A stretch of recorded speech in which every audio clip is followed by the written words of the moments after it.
Hello बच्चों।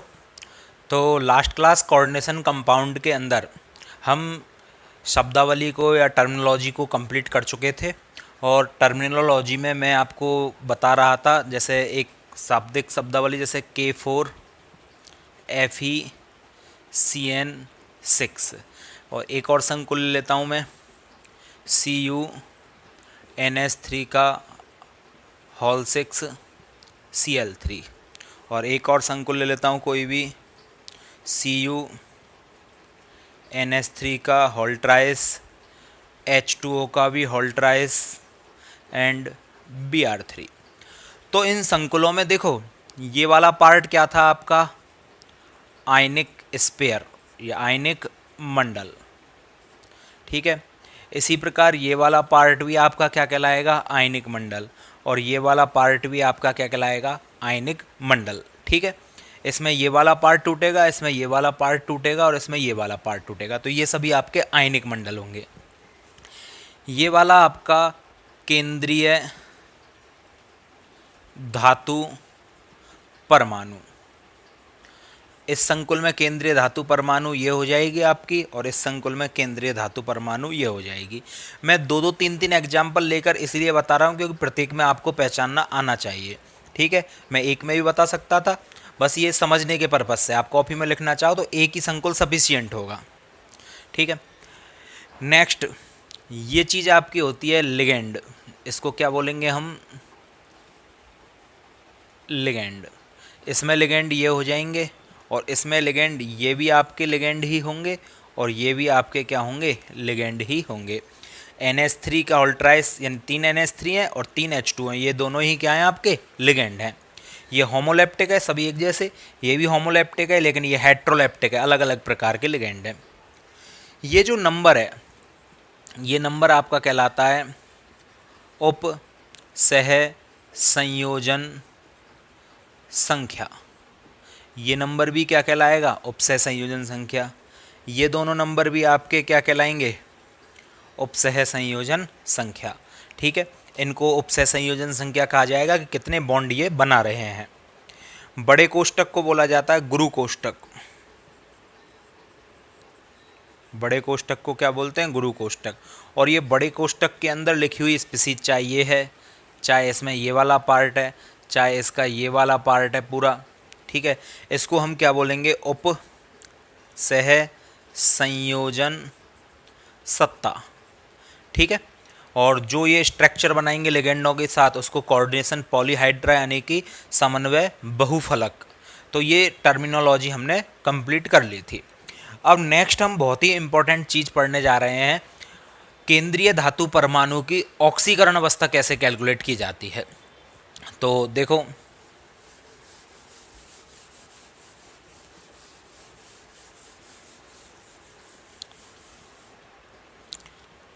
संकुल में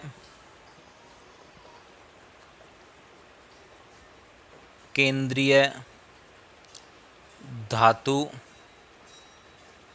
परमाणु की ऑक्सीकरण अवस्था, इसको ज्ञात करना है हमें, ये हमारा आज का टॉपिक है। कैसे कैलकुलेट करेंगे, जैसे मैं एक एग्जांपल लेता हूँ आपके आगे K4FeCN6। अब देखो हमें ये यहाँ से यहाँ तक का पार्ट क्या है कॉम्प्लेक्स यानी संकुल, जटिल पार्ट जिसे हम बोलते हैं। अब इसमें ये मेरा सेंटर मेटल एटम केंद्रीय धातु परमाणु है और इसी की मेरे को ऑक्सीकरण अवस्था ज्ञात करनी है। तो कोई सा भी कॉम्प्लेक्स आपके सामने आ जाए उस कॉम्प्लेक्स में केंद्रीय धातु परमाणु को आप X मान लोगे, उसकी ऑक्सीडेशन स्टेट को कितना मान लोगे X, ठीक। तो मैं इसकी ऑक्सीडेशन स्टेट निकाल रहा हूं तो इसको क्या मान लेता हूं X। अच्छा ये एक ही धातु है, यहां पर बाहर कुछ लिख नहीं रहा है, बाहर कुछ लिखा हुआ होता तो हम उतना ही मान लेते इसको, ठीक है। अच्छा दूसरी चीज़, इस कॉम्प्लेक्स को तोड़ना मैंने आपको सिखा रखा है, लेकिन इससे भी पहले आपको कुछ और आना भी चाहिए। और क्या आना चाहिए आपको, जैसे ग्रुप नंबर 1, ग्रुप नंबर 1 की ट्रिक क्या होती है ये आपने 11th क्लास में काफ़ी सीखा होगा, है ली ना के रव से फरियाद। इस सभी पर चार्ज कितना होता है, +1 चार्ज होता है। ठीक है। ग्रुप नंबर 2, ग्रुप नंबर 2 क्या हो जाएगा, बेटा मांगे कार स्कूटर बाप राजी, इस पर चार्ज कितना होता है, +2। तो ये हमें काफ़ी काम में आते हैं। ठीक है, ये आने चाहिए। इसी प्रकार ग्रुप नंबर 17 हेलोजन, ये भी काफ़ी काम में आता है। फिर कल भार आई आंटी, -1 चार्ज होता है। तो नॉर्मली मैं तो ये कहूँगा कि आपको आवर्त सारणी की पूरी ट्रिकें आनी चाहिए और सभी पर चार्ज आपको पता होना चाहिए। ठीक है। अब जैसे मेरे पास यहाँ पर पोटेशियम लगा हुआ है, तो पोटेशियम सोडियम इनको तो आप डायरेक्ट याद ही कर लो कि पोटेशियम पर +1 चार्ज होता है, सोडियम पर +1 चार्ज होता है, और नहीं है याद तो हेलिना के रब से फरियाद +1 चार्ज होता है सभी एटम पर। ठीक है। Beryllium magnesium calcium strontium barium radium इन सभी पर +2 चार्ज है। Fluorine chlorine bromine iodine astatine इन सब पर -1 चार्ज है। ठीक है। तो अब हम इसकी निकालते हैं ऑक्सीडेशन स्टेट। अच्छा, मैं बार बार एक बात आपसे कह रहा हूँ जब से मैंने ये कोऑर्डिनेशन कंपाउंड स्टार्ट किया है तब से, कि लिगेंड आपको याद होने चाहिए। ठीक है। और मैंने लिगेंडों में समथिंग 2 क्लास आपकी ली हैं जिनमें केवल लिगेंड ही लिगेंड को एक्सप्लेन किया है। वहाँ पर मैंने मोनोडेंटेड लिगेंड में चार्ज बताया था, बाइडेंटेड लिगेंड में भी मैंने आपको चार्ज बताया है। तो वो चार्ज यानी आवेश आपको आना चाहिए। देखो, जिसकी भी मैं ऑक्सीकरण अवस्था निकाल रहा हूँ वो क्या हो जाएगा, X। ठीक। प्लस पोटेशियम, एक पोटेशियम पर कितना चार्ज है, +1। टोटल नंबर ऑफ पोटेशियम कितने, 4। तो एक पर +1 है तो 4 पर कितना हो जाएगा, +4। ठीक है। ये प्लस का 4, ये X हो गया। अच्छा, Cn याद करो, Cn को साइनो या साइनिडो बोला जाता है, साइनाइडो। बेऋणात्मक लिगेंड जिनके नाम में आइड आता है उन सभी को क्या बोला जाता है, आइडो। बताया था मैंने रूल्स आपको। ठीक है। तो साइनो या साइनाइडो ये नामकरण किया जाता है, जो आगे अभी अपन बात करने वाले हैं। तो साइनाइड जो है इस पर -1 चार्ज होता है। आप अपनी कॉपी में चेक कर सकते हो जहाँ पर आपने लिगेंड को कॉपी किया था। ठीक है। साइनाइड पर -1 चार्ज था। एक साइनाइड पर -1 चार्ज है, 6 साइनाइड है, 6 पर कितना हो जाएगा, -6 इक्वल टू। अच्छा, अब आप संकुल पर देखोगे यहाँ पर कुछ लिखा हुआ है क्या, कुछ भी नहीं लिखा हुआ, तो आप लिख दोगे 0, यानी कि उदासीन है ये पूरा, इस पर कोई चार्ज नहीं है। अब चार्ज नहीं है तो बराबर में 0 लिख दोगे। ठीक है। तो x इक्वल टू क्या आ जाएगा, +2। ठीक है। ये 6 इधर जाएगा +6, 4 इधर जाएगा -4, क्या आ जाएगा, x बराबर +2। तो Fe की ऑक्सीडेशन स्टेट यहाँ पर क्या आया, +2। तो शॉर्ट में हम ऑक्सीडेशन नंबर बोलेंगे +2। और देखते हैं कुछ एग्जाम्पल। CuNH3 का होल 6 Cl3। ठीक है। अब इसमें कॉपर की ऑक्सीडेशन स्टेट निकालनी है मेरे को, तो जिसकी निकालूंगा उसको क्या मानूंगा, X। चलो कॉपी में देखकर बताओ, याद है जब तो बहुत ही अच्छी बात है, लेकिन याद नहीं है तो कॉपी में चेक करो। NH3 कैसा लिगेंड है, उदासीन लिगेंड, और उदासीन लिगेंड पर आवेश कितना होता है, 0। 1 पर 0 है, 6 पर कितना हो जाएगा, 6 0 0। ठीक है। तो +0। ठीक है। Cl ये हो गया, x मान लिया, इसको कंप्लीट 0 क्योंकि 1 पर 0, 0 को 6 से मल्टीप्लाई करोगे 0 ही। Cl पर, एक Cl पर कितना चार्ज होता है, -1। ठीक है। Cl माइनस लिखते हैं अपन। तो Cl पर -1 चार्ज है, सिंगल Cl पर। 3Cl पर कितना हो जाएगा, तो -3 इक्वल में। कहीं पर भी आपको प्लस माइनस लिखा हुआ दिखाई दे रहा है क्या, कहीं पर भी इस पर नहीं दिखाई दे रहा, नहीं दिखाई दे रहा तो 0।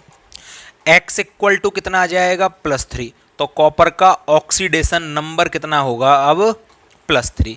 ये आप पर आना चाहिए, बिल्कुल नेसेसरी है ऑक्सीडेशन नंबर, क्योंकि अब हम नामकरण करेंगे जब इन संकुलों का, तो वहाँ पर ऑक्सीडेशन नंबर हमसे पूछे जाते हैं। ठीक है। चलो और एग्जाम्पल देखते हैं।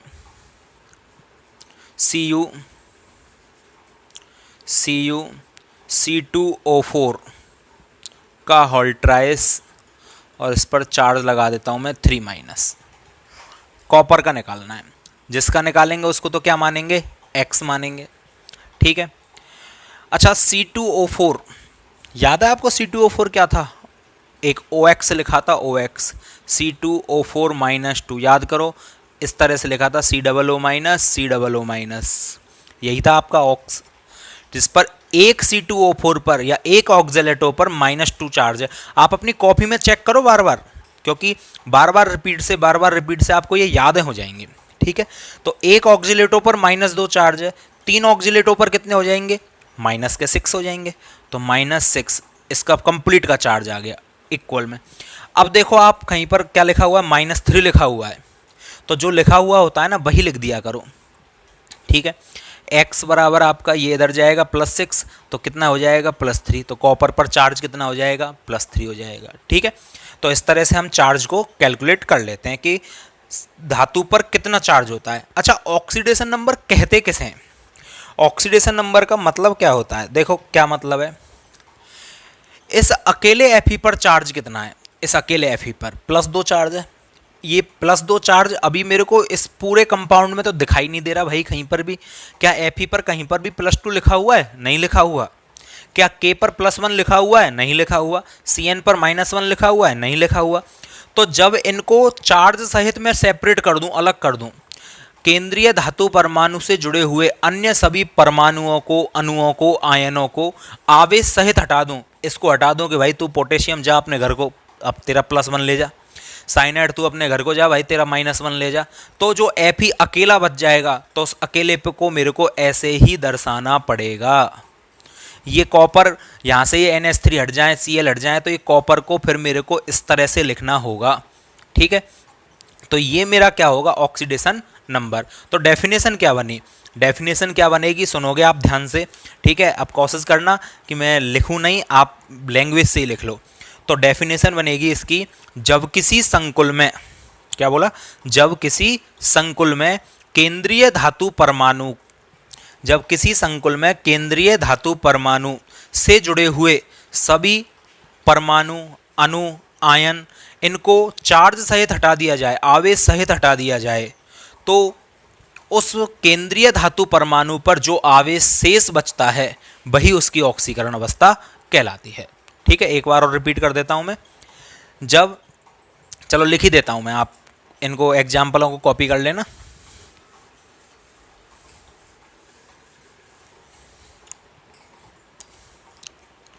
जब संकुल में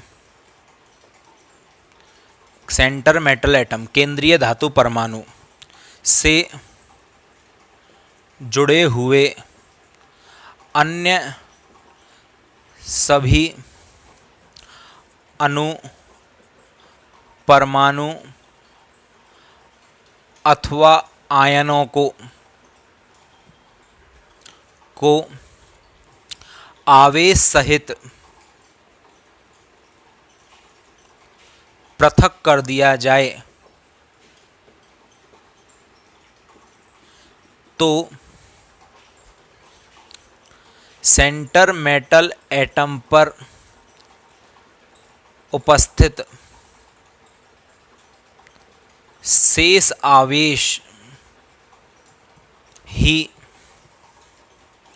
उसका ऑक्सीकरण संख्या कहलाती है, उसकी ऑक्सीकरण संख्या कहलाती है। ठीक है, चलो अब कुछ और एग्जाम्पल मैं लिख रहा हूँ आपकी बुक में से, और फिर उनका ऑक्सीडेशन नंबर हम निकालते हैं। 4-5 एग्जाम्पल मैं करवा देता हूँ, इनको मैं अरेंज कर रहा हूँ।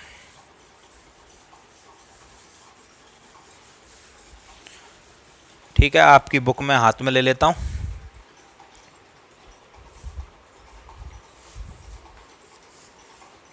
चलो, तो मैं कुछ एग्जाम्पल इसमें से लिख देता हूँ। देखो,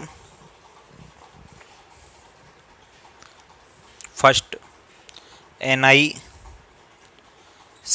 का होल 4 2-। सेकंड लिख रहा हूँ मैं Cr NH3 का whole 4 SO4 ClO4। Third Cu Gly का होल ट्वाइस, इनको भी रेज कर देता हूँ। ठीक है, फोर्थ ले लेता हूँ मैं एग्जाम्पल के रूप में आपका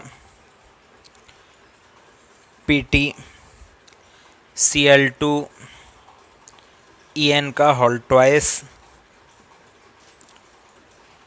NO3 का होल ट्वाइस।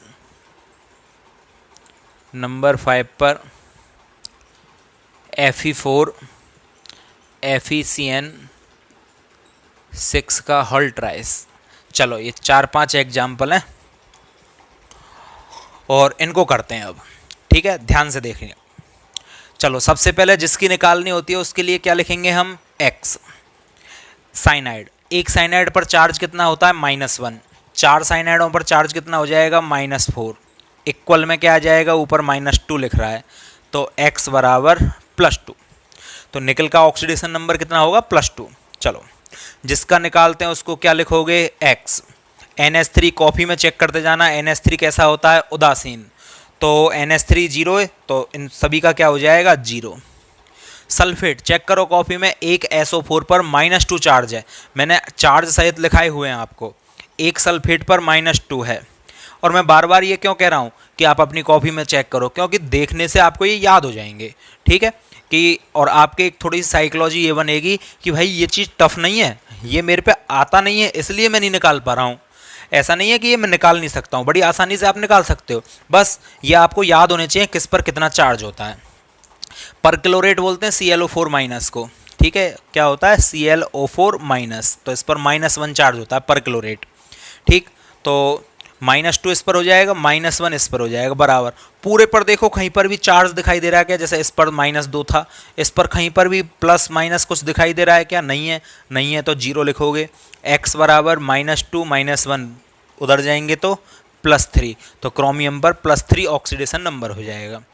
इसका चेक करोगे, Cu का X मानोगे, Gly ग्लाइसिनेटो, ग्लाइसिनेटो क्या होता है, जल्दी से याद करो, CH2NH2 एंड COO-, ये एक बाइडेंटेड यानी द्विदंतुक लिगेंड है जिस पर -1 चार्ज था, एक पर -1 चार्ज है, 2 पर कितना हो जाएगा, -2 बराबर 0। X बराबर कितना हो जाएगा, +2। क्लियर, तो यहाँ कॉपर का ऑक्सीडेशन नंबर कितना हो जाएगा, +2। चलो यहाँ चेक करो, जिसका निकालना है उसे X मानना है, भूल जाओ बाकी सब कुछ। क्लोरीन, एक क्लोरीन पर कितना बताया था अभी, -1। अब देखो क्लोरीन बार बार रिपीट हो रहा है, सोडियम बार बार रिपीट होता है, पोटेशियम होता है, तो इनको तो याद ही कर लो। Chlorine, bromine, fluorine, iodine, -1 charge है, तो एक क्लोरीन पर -1 है, 2 पर कितना हो जाएगा, -2। En क्या होता है, En जल्दी बताओ, En होता है CH2NH2 and CH2NH2, ethylene diamine. Charge कितना होता है इस पर, 0, आवेश ही नहीं होता, उदासीन है, तो एक ही N पर 0, तो दोनों पर भी 0 ही होगा, ये मत कर देना डबल 0, ठीक है, तो 0 ही होगा। चलो ये इसका X आ गया, इसका -2 आ गया, इसका तो 0 आएगा, ठीक। अच्छा NO3 नाइट्रेट बोलते हैं, NO3 क्या होता है,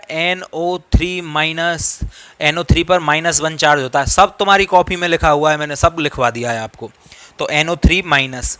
अब एक NO3 पर -1 है, 2 पर कितना हो जाएगा, -2 बराबर में। चेक करो कहीं पर कुछ लिखा हुआ है क्या, प्लस माइनस, कुछ भी नहीं लिखा हुआ तो 0। X बराबर कितना हो जाएगा, -2 और -2 -4 उधर गया तो +4, तो प्लेटिनम +4 ऑक्सीडेशन नंबर में है यहाँ पर, ठीक है। याद भी रखना थोड़ा सा, प्लेटिनम +2 ऑक्सीडेशन नंबर में कोऑर्डिनेशन वो कॉम्प्लेक्स का कोऑर्डिनेशन नंबर 4 होगा, और प्लेटिनम जब +4 में होगा तो कोऑर्डिनेशन नंबर 6 होगा उसका। क्या बोल रहा हूँ, सब ऊपर से गया होगा, देखो ये बोल रहा हूँ, चलो बाद में बताऊँगा, अभी एग्जाम्पल है नहीं है यहाँ पर लिखा हुआ, थोड़ी देर बाद इस बात को दोबारा करेंगे हम।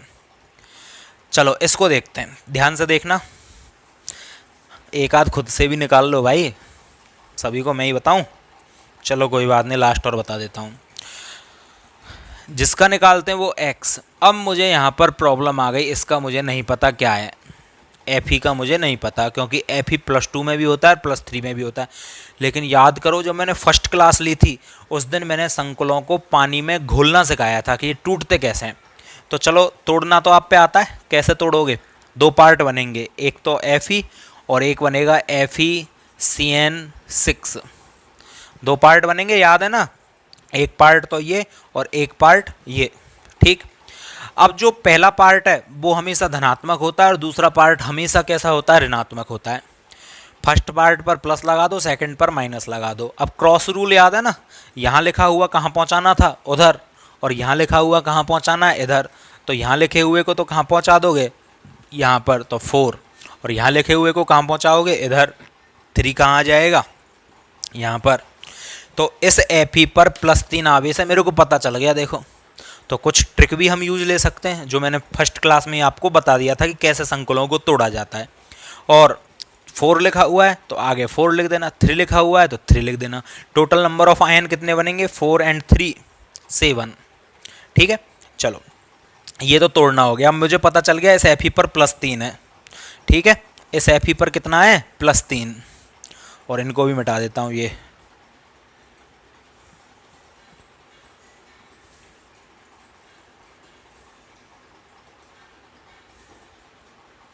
चलो, एक Fe पर +3 है, कितने Fe लिखे हुए हैं, 4, तो 4 गुना 3 यानी कि 12 प्लस Fe।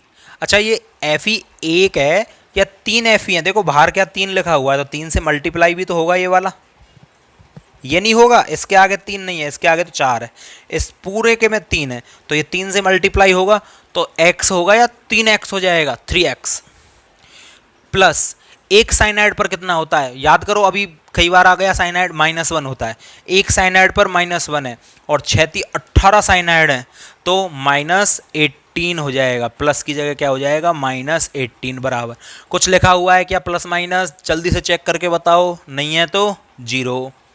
x बराबर 18 में से 12 गया 6, माइनस का उधर गया प्लस का, 3 से डिवाइड किया तो +2। इस Fe पर +2 चार्ज है और बाहर वाले Fe पर +3, और हमें सेंटर मेटल एटम से मतलब है, बाहर वाले से कोई मतलब नहीं है। तो इस तरह से हम क्या करते हैं, बड़ी आसानी से आवेश को निकाल सकते हैं। और अपनी जो बुक है उसको उठाओगे और उसमें से 4-5 ऐसे संकुल लिखकर खुद से रफ कॉपी में प्रैक्टिस करोगे कि मैं ऑक्सीकरण अवस्था निकाल पा रहा हूँ, मैं नहीं तुम, कि ऑक्सीडेशन स्टेट निकाल पा रहा हूँ या नहीं, क्योंकि जब भी हम नोमेनक्लेचर करेंगे ये चीज़ बार बार काम में आएगी।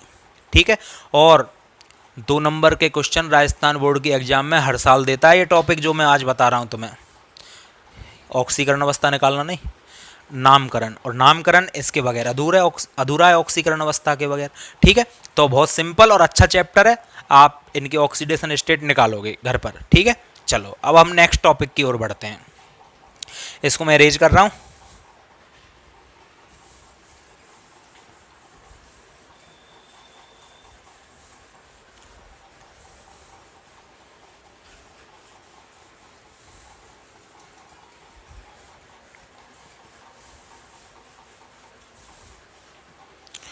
चलो नेक्स्ट टॉपिक है हमारा। वैसे राजस्थान बोर्ड की क्लास में इतना ज़्यादा डिटेल में नहीं दे रखा है ये जो टॉपिक जो मैं बता रहा हूँ, केवल एक नाम लेकर ही हम दूर हट जाते हैं यहाँ पर, लेकिन कंपटीशन एग्जाम में ये टॉपिक हमारे काम में आता है। तो राजस्थान बोर्ड में इतना ज़्यादा डिस्कस नहीं है, लेकिन फिर भी मैं आपको डिटेल में समझा रहा हूँ। ठीक है, चलो देखते हैं। टॉपिक है हमारा EAN, इफेक्टिव एटॉमिक नंबर।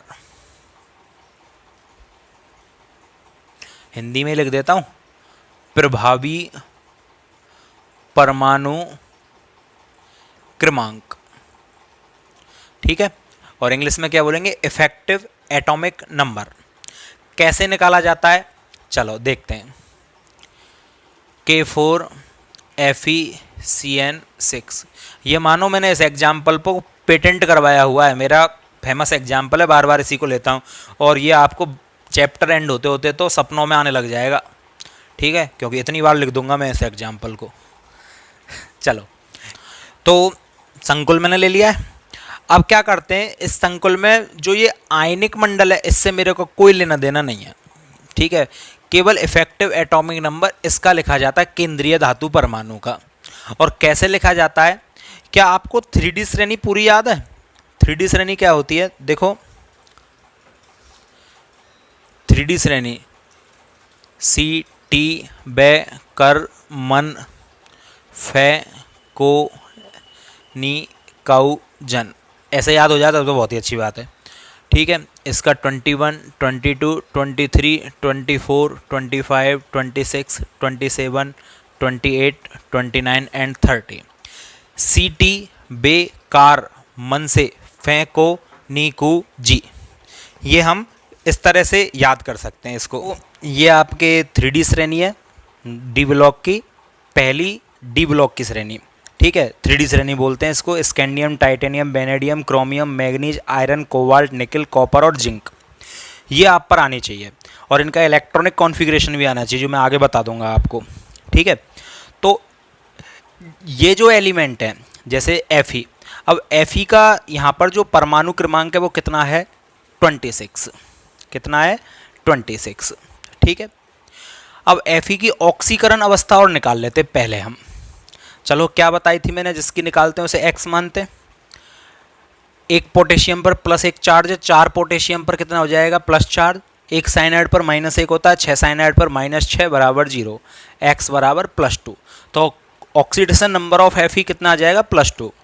अब चलो, अब मैं इसका EAN निकाल रहा हूँ, इफेक्टिव एटॉमिक नंबर। इससे कोई लेना देना नहीं होता है, केवल संकुल से लेना देना होता है हमें। Fe का कितना है? 26। इसमें से ये Fe की ऑक्सीकरण अवस्था +2 है। ये ऑक्सीकरण अवस्था क्या होती है? ऑक्सीकरण अवस्था का मतलब मैंने आपको बता दिया, सभी को हटा दिया जाए तो उस धातु पर जो आवेश बचता है वही उसकी ऑक्सीकरण अवस्था होती है। +2, प्लस का मतलब होता है इलेक्ट्रॉन निकल के जा रहे हैं, माइनस का मतलब होता है इलेक्ट्रॉन आ रहे हैं। तो यहाँ से 2 इलेक्ट्रॉन निकल चुके हैं, तो 26 तो इसके पास थे, परमाणु क्रमांक के बराबर इलेक्ट्रॉन होते हैं। +2 का मतलब है 2 निकल गए, तो -2, ठीक है, प्लस, ठीक है, 26 -2 +2। अब ये करना, ये मत कहना कि -2 +2 बात तो बराबर हो गई। तो ये -2 तो मैंने ऑक्सीडेशन नंबर को घटाया है, और +2 क्यों करते हैं कि ये जो लेगेंड होते हैं ना, ये लेगेंड मेटल के संग बॉन्ड बनाते हैं। ये वाले लेगेंड मेटल को क्या देते हैं? इलेक्ट्रॉन। अब एक लेगेंड मेटल को 2 इलेक्ट्रॉन देता है, लॉन पेयर 2 इलेक्ट्रॉन देता है, तो वो 2 इलेक्ट्रॉन है ये। और इनटू लेगेंडों की संख्या नहीं बोलेंगे, क्योंकि लेगेंड बाइडेंटेड भी हो सकते हैं, ट्राइडेंटेड भी हो सकते हैं, मोनोडेंटेड भी हो सकते हैं। तो मैं यहाँ पर कोऑर्डिनेशन नंबर लिख देता हूँ। क्या लिख देता हूँ? Coordination number. अब कितना कोऑर्डिनेशन नंबर है बताओ जल्दी से। साइनाइड एक दंतुक लिगेंड है या द्विदंतुक लिगेंड है? एक दंतुक। और एक दंतुक है तो एक बॉन्ड बनाएगा, एक साइनाइड एक बॉन्ड बनाएगा, तो 6 साइनाइड कितने बॉन्ड बनाएंगे? 6। तो इनटू 6। और जब इसको सॉल्व करोगे आप तो ये कितना हो जाएगा आपका? 12, ठीक है।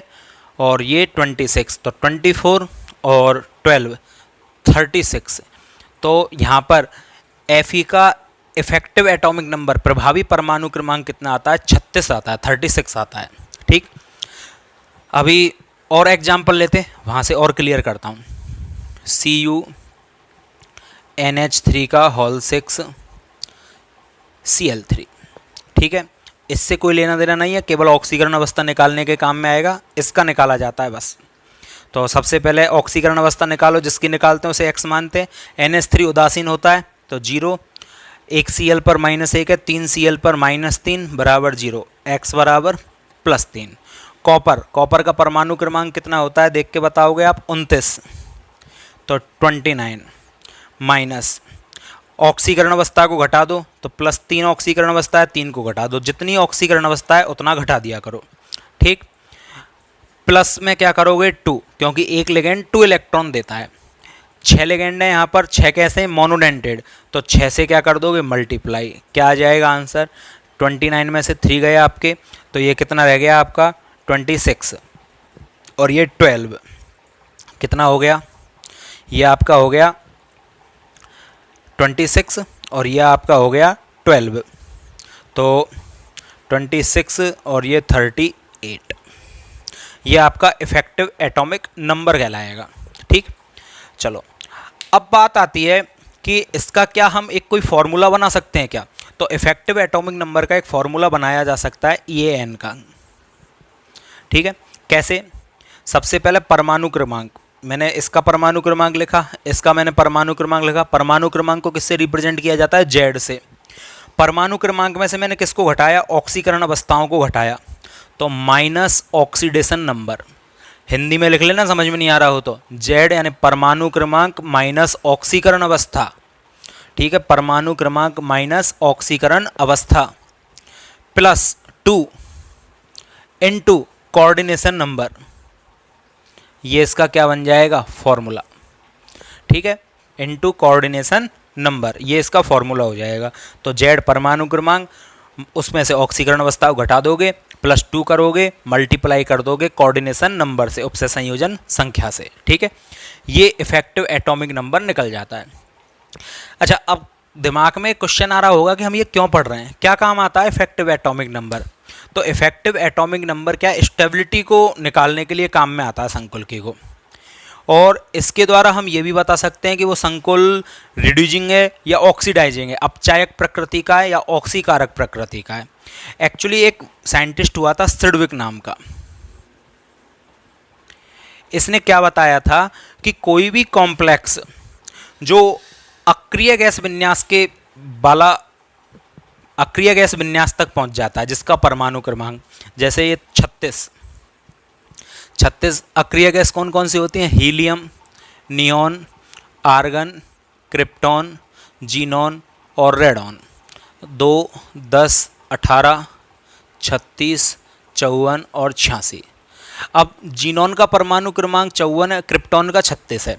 तो देखो इसका इफेक्टिव एटॉमिक नंबर 36 तक पहुंच चुका है, और 36 तक पहुंच चुका है, तो इसका मतलब ये क्रिप्टॉन के विन्यास तक जा चुका है। और अक्रिय गैस विन्यास कैसा होता है, स्थायी विन्यास, तो ये कॉम्प्लेक्स स्थायी होगा। जबकि इस संकुल की बात करें हम तो 38 पर पहुंच चुका है, और 38 पर पहुंच चुका है तो ये तुलनात्मक इससे कम स्थायी होगा, ठीक है। तो ये स्थायित्व को प्राप्त करना चाहेगा, ठीक है। तो कहने का मतलब क्या है कि इसके द्वारा हम अदर कॉम्प्लेक्सेज या अदर संकुलों से किसी संकुल के स्थायित्व की तुलना कर सकते हैं, एक तो इफेक्टिव एटॉमिक नंबर से।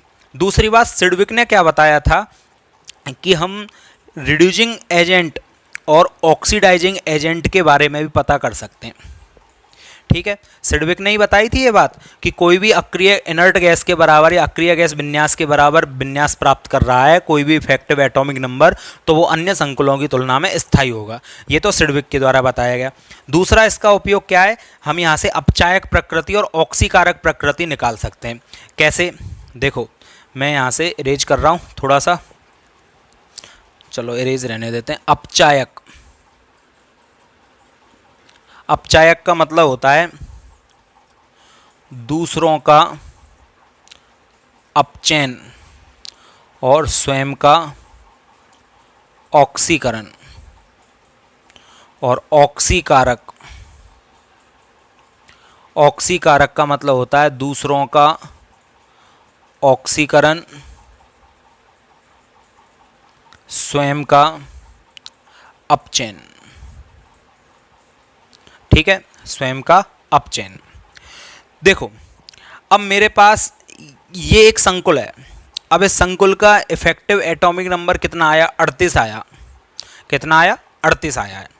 अब ये 38 वाला स्थायित्व को प्राप्त करने के लिए क्या करेगा, 36 तक पहुंचना चाहेगा, क्योंकि 36 क्या है, अक्रिय गैस विन्यास। दुनिया की कोई भी चीज़, चाहे तुम हो, चाहे मैं हूँ, चाहे कोई भी ये मार्कर है, जैसे मैंने यूँ पकड़ रखा है, अब नीचे गया, देखो क्यों, क्योंकि स्थायित्व कहाँ था, नीचे। दुनिया की हर चीज़ क्या चाहती है, स्थायित्व। मजबूरी के मारे सब काम कर रहे हैं, जैसे मजबूरी में मैं आपको पढ़ा रहा हूँ, मजबूरी में आप पढ़ रहे हैं, घर वाले सोटा मारेंगे, टीचर सोटा मारेंगे, एग्जाम का डर है, रिजल्ट कम आएगा इसका डर है, तो मजबूरी में ही तो पढ़ रहे हो। मजबूरी में मैं पढ़ा रहा हूँ क्योंकि मेरे को इनकम सोर्स, ठीक है। तो हर चीज़ मजबूरी में होती है, नहीं तो हर चीज़ दुनिया की क्या चाहती है, स्थायित्व। और केमिस्ट्री के एलिमेंट्स का स्थायित्व कहाँ पर होता है, अक्रिय गैसों पर। तो यहाँ पर क्या है, ये 36 स्थायी है, 38 वाला, 35 वाला, 34 वाला स्थायी नहीं है। वो क्या चाहेगा, अक्रिय गैस विन्यास मेरे को मिल जाए दोबारा से। तो 38 वाला कहाँ पहुँचना चाहेगा, 36 पर। भाई 54 तो बहुत दूर है, तो 54 तक तो आने में बहुत ज़्यादा मेहनत करनी होगी। पास में जो है उसके पास जाना चाहता है हर कोई। तो ये 36 वाला क्या करेगा, 2 इलेक्ट्रॉन निकालेगा, अपने 2 इलेक्ट्रॉन हटाएगा कि भाई 2 इलेक्ट्रॉन जाओ, और 2 इलेक्ट्रॉन निकल जाएंगे तो इसके कितने हो जाएंगे, 36। और 36 हो जाएंगे तो इलेक्ट्रॉन का निकलना क्या कहलाता है, ऑक्सीकरण। इलेक्ट्रॉन का निकलना क्या कहलाता है, ऑक्सीकरण। तो ये स्वयं का क्या करता है, ऑक्सीकरण। खुद में से इलेक्ट्रॉन निकालेगा, खुद का क्या करेगा, ऑक्सीकरण। तो स्वयं का क्या करता है, ये ऑक्सीकरण कर लेता है। और जो स्वयं का ऑक्सीकरण करेगा वो दूसरों का क्या करेगा भाई, अपचयन करेगा। तो ये किसकी भांति व्यवहार करेगा, अपचायक की प्रकृति तरह। तो जिसका इफेक्टिव एटॉमिक नंबर ज़्यादा होता है किससे, इनर्ट गैस से, अक्रिय गैस से, वो इस अक्रिय गैस को प्राप्त करने के लिए इलेक्ट्रॉन रिलीज कर देता है और ऐसी स्थिति में अपचायक की तरह बिहेव करता है। और जिसका इफेक्टिव एटॉमिक नंबर कम होता है अक्रिय गैस से, वो क्या करता है, इलेक्ट्रॉन गेन करता है और ऑक्सीकारक की तरह बिहेव करता है। तो यहाँ पर अक्रिय गैस विन्यास जो है वो ज़्यादा है और इफेक्टिव एटॉमिक नंबर कम रह गया। तो इफेक्टिव एटॉमिक नंबर कम रह गया तो ये क्या करेगा, इलेक्ट्रॉन ग्रहण। और यहाँ पर इफेक्टिव एटॉमिक नंबर तो क्या आ रहा है, ज़्यादा, और अक्रिय गैस विन्यास रह गया कम, तो ये क्या करेगा, इलेक्ट्रॉन त्याग। और जब ये इलेक्ट्रॉन ग्रहण करेगा तो स्वयं का क्या होगा, अपचयन, तो दूसरों का क्या करेगा, ऑक्सीकरण। और ये किसकी भांति बिहेव करेगा, ऑक्सीडाइजिंग एजेंट की तरह। और ये किसकी भांति बिहेव करेगा, रिड्यूसिंग एजेंट की तरह। ठीक है, तो ये भी इसका एक वो है उपयोग। ठीक है, जैसे अब मैं आपसे पूछता हूँ, ठीक है, इसको मैं मिटा देता हूँ थोड़ा सा, MnCO का होल 5 और MnCO का होल 6, ये मेरे पास दो संकुल है, इनमें से कौन ऑक्सीडाइजिंग एजेंट होगा और कौन रिड्यूसिंग एजेंट होगा। तो देखो Mn कहाँ है, ये रहा 25, तो 25 Z हो गया। ऑक्सीकरण अवस्था निकालो, X आपको पता है CO कार्बोनिल कैसा होता है, उदासीन, और उदासीन का 0 बराबर में कोई आवेश नहीं दिख रहा, 0, X बराबर 0, और इधर भी क्या आएगा, X बराबर 0 निकाल कर देखना।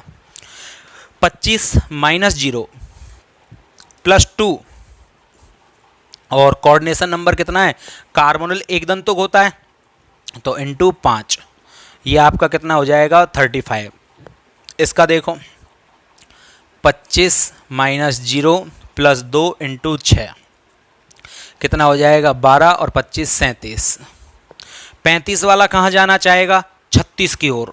36 पर पहुँचने के लिए एक चाहिए, एक ग्रहण करेगा, तो ये एक को क्या करेगा भाई, किसी से कहेगा एक इलेक्ट्रॉन दे दो, अल्लाह के नाम पे दे दो, भगवान के नाम पे दे दो, ठीक है, ईसा मसीह के नाम पे दे दो पर, और एक इलेक्ट्रॉन जैसे ही मिल गया तो कितना हो जाएगा, 36। और एक इलेक्ट्रॉन यदि मिल गया तो एक इलेक्ट्रॉन ग्रहण कर रहा है, क्या बन गया, ऑक्सीडाइजिंग एजेंट।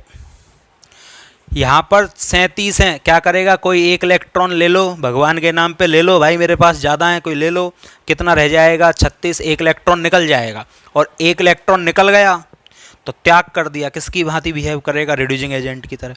तो इसका एक उपयोग ये भी है कि हम EAN के थ्रू ये पता कर सकते हैं कि वो रिड्यूसिंग होगा या ऑक्सीडाइजिंग होगा। क्लियर, चलो, तो ये तो हो गया आपका इफेक्टिव एटॉमिक नंबर। सिडविक ने क्या बताया था कि जो अक्रिय गैस विन्यास तक पहुंच जाता है वो स्थायी होता है, तुलनात्मक दूसरे उसकी तुलना में कम स्थायी होते हैं।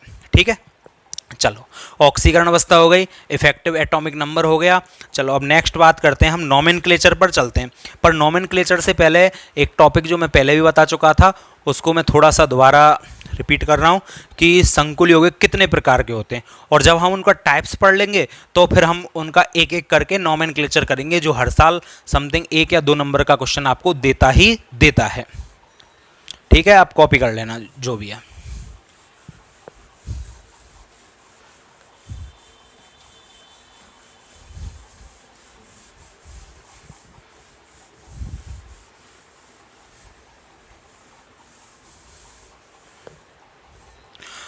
हाँ भाई, क्लासिफिकेशन ऑफ कोऑर्डिनेशन कंपाउंड।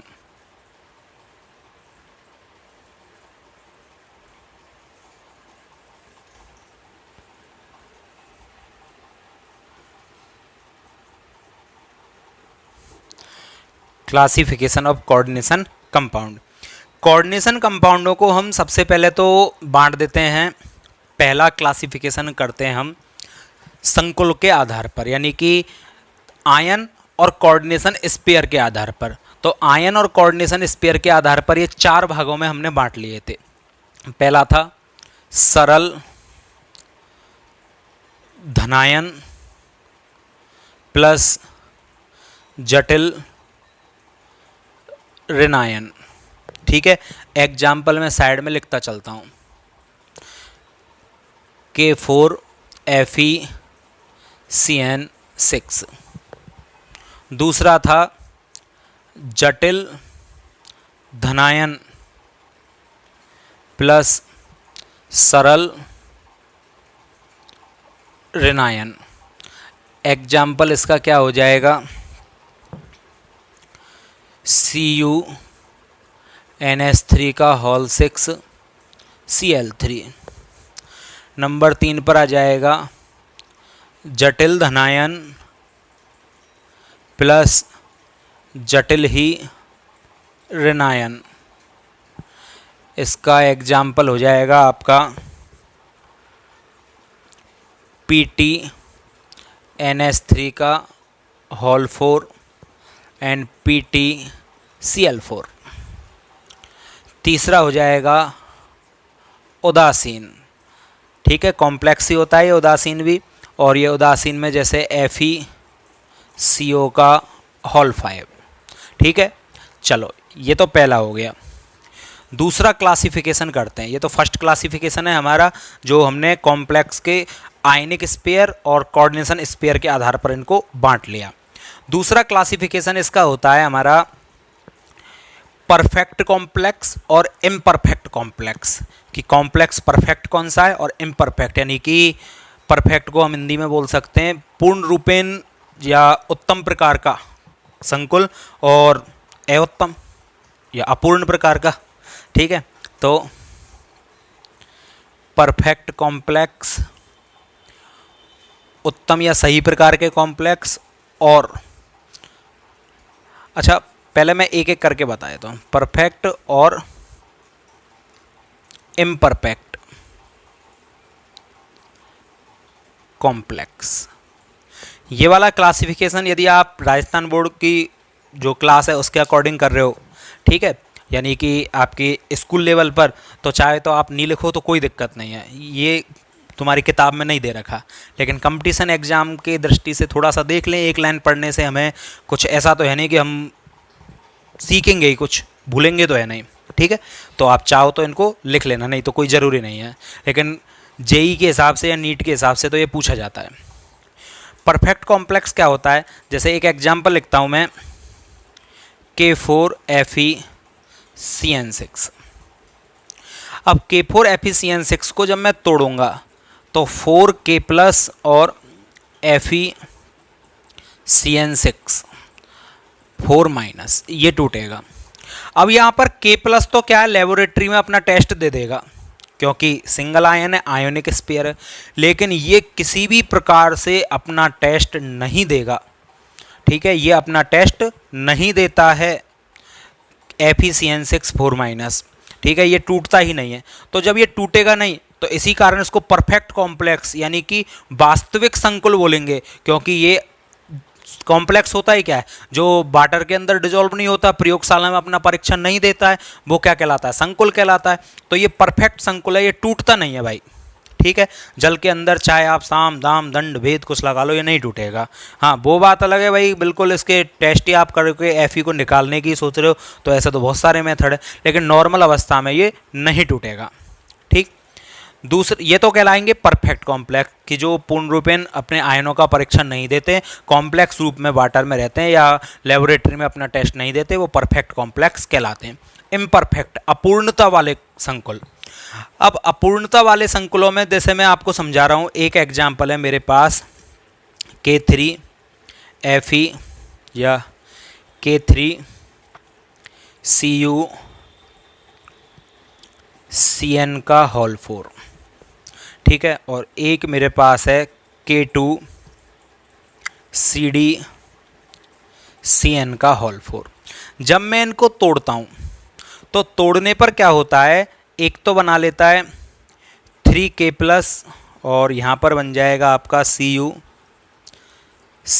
का होल 4, और ये आ जाएगा आपका इस पर +1 चार्ज एंड इस पर आपका -3। ठीक है, तो इस पर एक पर -1 है, 4 पर कितना हो जाएगा, -4, और एक Cu पर होता है +2 चार्ज, तो इस सिचुएशन में ये क्या हो जाएगा आपका -2। ठीक है, एक्चुअली -2 नहीं, यहाँ पर आएगा आपका 3 इधर 1 इधर, तो यहाँ पर 3 चार्ज, Cu+1 ऑक्सीडेशन स्टेट में यहाँ पर। ठीक है, ये भी मैं आपको सिखाऊंगा आगे जब हम नामकरण पढ़ेंगे उसके बाद कि हम कैसे पता करें इस पर चार्ज क्या होगा। ठीक है, ये भी मैं आपको आगे बताऊंगा।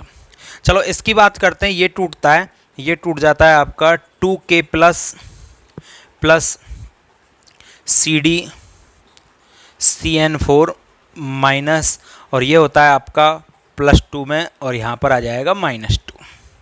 ठीक है, अब मैं इस कंपाउंड को उठा लेता हूँ, और इस कंपाउंड को उठाने पर CuCN का होल 4 -3, और इस पर मैं H2S गैस प्रवाहित करवा देता हूँ। H2S गैस प्रवाहित कराने पर यहाँ पर होती है नो रिएक्शन, कोई अभिक्रिया नहीं होती है। लेकिन इस कॉम्प्लेक्स पर जब मैं CdCN का होल 4 -2, इस पर मैं H2S गैस प्रवाहित करवाता हूँ, तो येलो रंग का PPT प्रेसिपिटेट यानी अवक्षेप हमको प्राप्त होता है, और वो CdS बनने के कारण, कैडमियम सल्फाइड बनने के कारण ऐसा होने लग जाता है। तो अब ऐसा क्या हुआ कि ये जो दिख तो कॉम्प्लेक्स ही रहा है, लेकिन ये कॉम्प्लेक्स क्या है कि थोड़ी सी क्रिया कराने पर बड़ी आसानी से टूट जाता है। तो भाई टूट जाएगा तो अपना लेबोरेटरी में देखो कैडमियम का परीक्षण देगा या नहीं देगा, जबकि ये वाला नहीं दे रहा है, Cu यहाँ पर नहीं दे रहा है परीक्षण, कैडमियम अपना टेस्ट दे रहा है। तो कहने का मतलब क्या हुआ कि ये परफेक्ट कॉम्प्लेक्स नहीं है, ये इम्परफेक्ट कॉम्प्लेक्स है, ये बड़ी आसानी से टूट जाता है, डिजॉल्व हो जाता है। ठीक है, तो बे कॉम्प्लेक्स जो लेबोरेटरी में अपना टेस्ट दे देते हैं या थोड़े बहुत किसी के साथ क्रिया कराने पर टूट जाते हैं, अपना टेस्ट दे देते हैं या डिजॉल्व हो जाते हैं, वो इम्परफेक्ट कॉम्प्लेक्स आपके कहलाते हैं। ठीक है, चलो तो ये हो गए आपके परफेक्ट और इम्परफेक्ट कॉम्प्लेक्स। ठीक है, मैं अरेंज कर रहा हूँ, आप कॉपी कर लेना करना चाहो तो।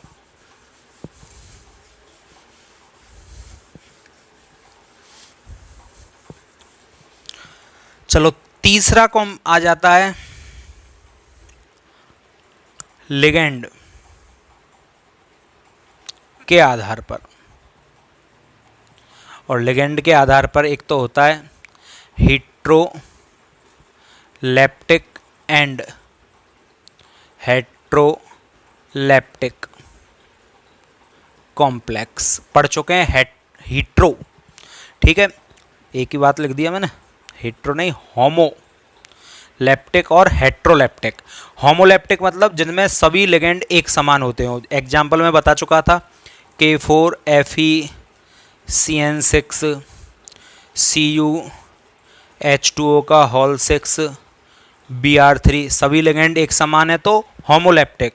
और यदि अलग अलग टाइप के, जैसे इसी को ले लो K4FeCN का होल ट्राइस, Cl का होल ट्राइस, तो अलग अलग टाइप के लिगेंड हो गए तो हेट्रोलैप्टिक। लास्ट क्लास में डिटेल में बता चुका हूँ। ठीक है, तो ये आपके लिगेंड के आधार पर हो जाएंगे। एक चौथा क्लासिफिकेशन होता है धातुओं की संख्या के आधार पर, on the basis of metal, धातुओं के आधार पर। एक तो होता है होमोमेटेलिक। होमोमेटेलिक मतलब एक ही प्रकार की धातु हो। ठीक है, एक धातु वाले। अब सिंगल मेटल वाले या होमोमेटेलिक वो क्या होते हैं, जैसे अभी लिया था K4FeCN6, इस कॉम्प्लेक्स में एक ही मेटल है कॉम्प्लेक्स के अंदर, CuNH3 का होल 6 Br3, इसमें एक ही मेटल है। और एक होते हैं आपके एक से अधिक या दो धातु वाले। ठीक है, दूसरा एक से अधिक धातु वाले। अब एक से अधिक धातु वाले, इसमें आपके सेतु आवंद वाले भी आ जाते हैं, क्योंकि सेतु आवंद वाले संकुलों में एक से ज़्यादा धातुएं पाई जाती हैं। जैसे NH3 का होल 4 CO कोबाल्ट है, OH NH2, फिर से CO, NH3 का होल 4 और बाहर Cl4। तो देखो दो धातुएं आ गई, ठीक है। और देखो NH3 का whole 5 Cr, OH Cr, NH3 का होल 5 Cl5, इसमें भी देखो दो धातुएं आ गई। तो ऐसे एक से ज़्यादा धातु वाले Mn का होल ट्राइस, CO का होल 12, तीन धातुएं आ गई। तो इस तरह से क्या है, एक से अधिक धातु वाले। अब हम इनका नॉमेनक्लेचर पढ़ेंगे। सबसे पहले इनका नॉमेनक्लेचर, फिर इनका, ठीक है। नाम से सूत्र भी बनाएंगे, सूत्र से नाम भी बनाएंगे। तो आज की क्लास में हमने क्या क्या पढ़ लिया, ऑक्सीडेशन स्टेट को निकालना सीख लिया, केंद्रीय धातु परमाणु की, इफेक्टिव एटॉमिक नंबर को सीखा, इनका क्लासिफिकेशन कर लिया। नेक्स्ट क्लास में हम इनका नॉमेनक्लेचर करेंगे। आज की क्लास में इतना ही। Thank you.